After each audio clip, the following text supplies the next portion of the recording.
kuma ayyuka na gyaran makarantu za ka je ka ga makaranta gaba ɗaya azuzuwan da suke cikin makarantar babu kujera ko ƙwaya ɗaya, ga cunkoso a azuzuwa, wata makarantar babu rufi, wasu makarantun tagogi da ƙofofi duk babu, amma yara suna cikin ajin suna zaune a ƙasa suna karatu.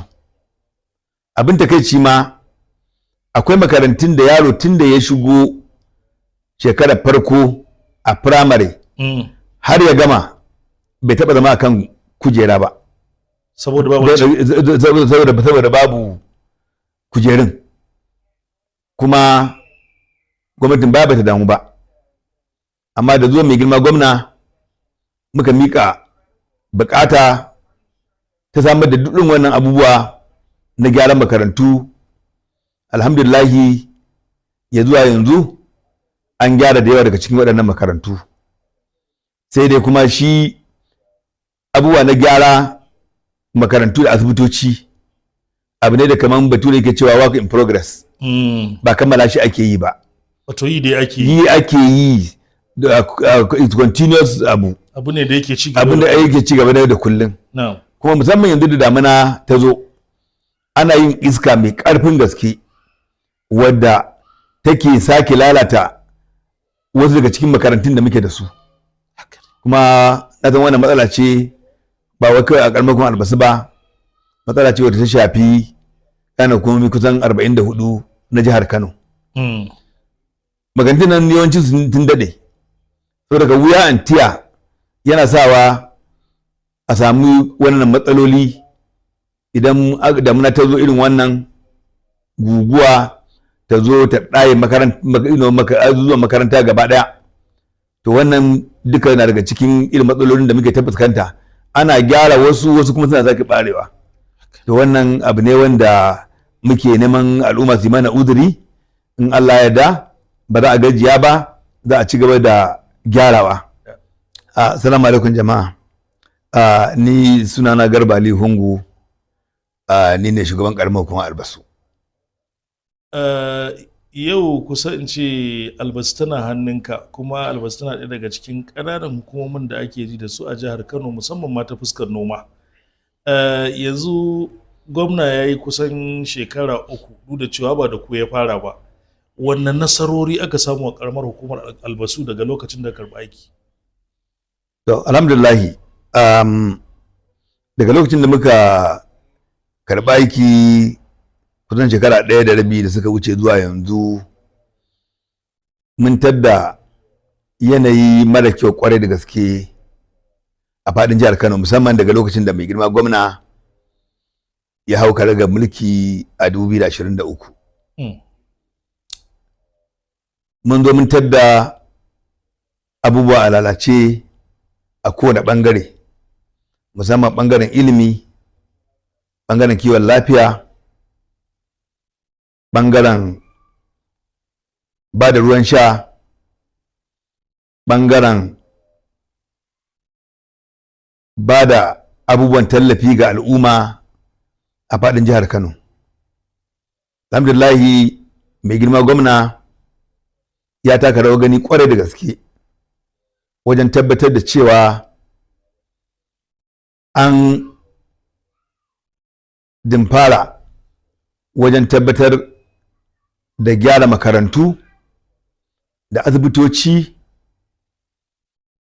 titin mota, da kuma taimakawa al'umma a faɗin wannan jiha tamu, ana komai guda 44. Ɗaya daga cikin irin waɗannan abubuwa shine baiwa mata jari na 50,000 a duk wata. Ƙananan hukumomi na karkara, mai girma gwamna da haɗin gwiwar ƙananan hukumomi ana baiwa mata 100 tallafi na 50,000 domin su jari. Ƙananan hukumomi guda 8 na cikin birni da kewaye su kuma a duk wata ana baiwa mata 200 tallafi domin yin jari. Alhamdulillahi tun da aka shigo ake wannan tsari, kuma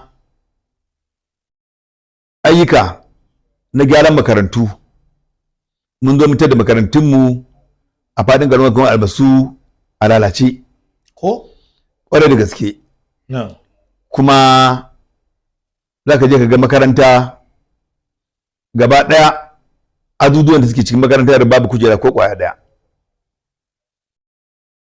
ga cunkoso a azuzuwa, wata makarantar babu rufi, wasu makarantun tagogi da ƙofofi duk babu, amma yara suna cikin ajin suna zaune a ƙasa suna karatu.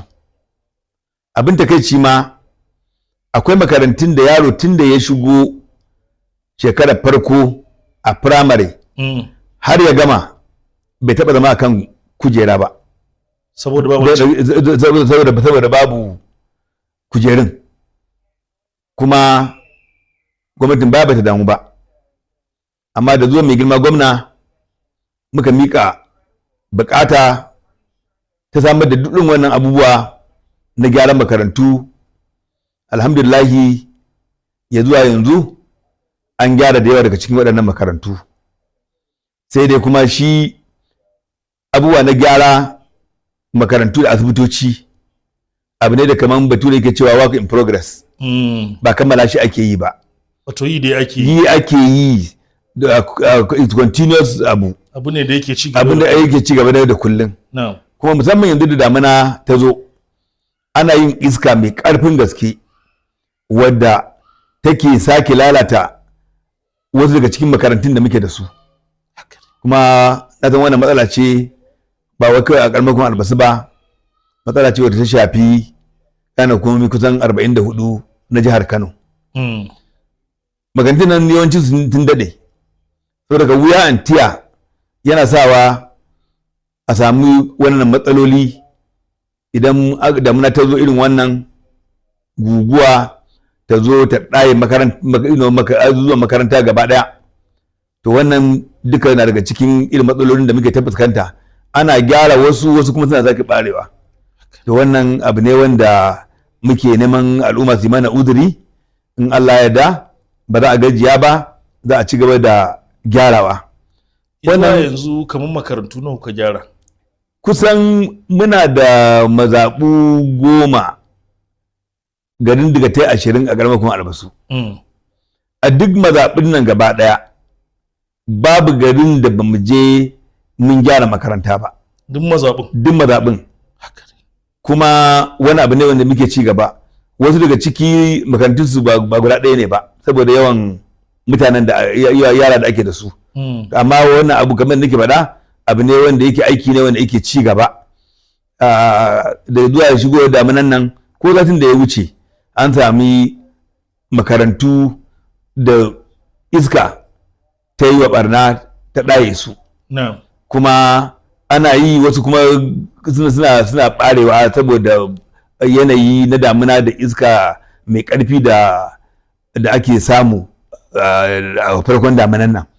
Alhamdulillahi ba ni da figa ɗin na adadin yanzu, amma na tabbata idan ka samu lokaci ka sake dawowa zan iya baka adadin makarantun da muka gyara a fadin ƙaramar kuma Albasu, domin suna da yawa ba zan iya riƙe da ka ba. Jiya na ji an ce kun yi aikin hidimar yadda za a raba taki a ƙaramar hukumar Albasu, ko in ce a jihar Kano ma gaba ɗaya shi gwamna ya fito. Ya abin zai kasance a Albasu? To alhamdulillahi mai girma gwamna a zahirin gaskiya yana taka rawar gani wajen tallafawa al'ummar jihar Kano musamman a ɓangaren noma. A wannan lokaci na damina mai girma gwamna haɗin gwiwa da ƙananan hukumomi ya baiwa kowace ƙaramar hukuma taki mota 3. Kowace mota ɗaya, tirela ɗaya tana ɗaukar buhu 600. Zanga kowace ƙaramar hukuma tana da taki buhu 1,800. Kuma an yi ingantaccen tsari kwarai da gaske ne da za a raba wannan taki domin ya kai ga al'ummar da abin ya shafa. A wannan shekarar an yi tsari ta hannun ƙungiyoyin manoma afan kenan. Saboda haka an zo da wannan list na mambobin afan wanda mu a shugaban ƙananan hukumomi muka ga cewa a wasu ƙananan hukumomin an samu matsala cewa list ɗin bai taɓa kowane sashi na ƙananan hukumomin ba. Da muka yi ƙorafi mai girma kwamishina na ayyukan gona ya yarda cewa a ƙara domin ya zama cewa an yi balansin kowane sashe na mazaɓinmu a ƙananan hukumomin sun samu. Wannan ta sa aka yi wannan tsari kuma an yi kwamiti ingantacce a matakin ƙaramar hukuma wanda kowane shugaban ƙaramar hukuma shine shugaban wannan kwamiti, kuma mai girma hakimi ina daga cikin kwamitin, limamin gari yana ciki, sauran hukumomin tsaro CDSS da sauransu da DPO da civil defense duka suna cikin wannan kwamiti na ƙaramar hukuma. Haka zalika a cikin kowace ƙaramar hukuma akwai kwamiti a matakin mazaɓa wanda su ma mambobin kwamitin na mazaɓa yadda yake a matakin ƙaramar hukuma haka yake ba a matakin mazaɓa. Shi kuma zaɓaɓɓen councilor shine shugaban kwamiti na mazaɓa wanda shugaban jam'iyya na mazaɓar da sauran jami'an tsaro da digaci da limamin mazaɓar da sauran dai masu ruwa da tsaki duka suna cikin wannan kwamiti.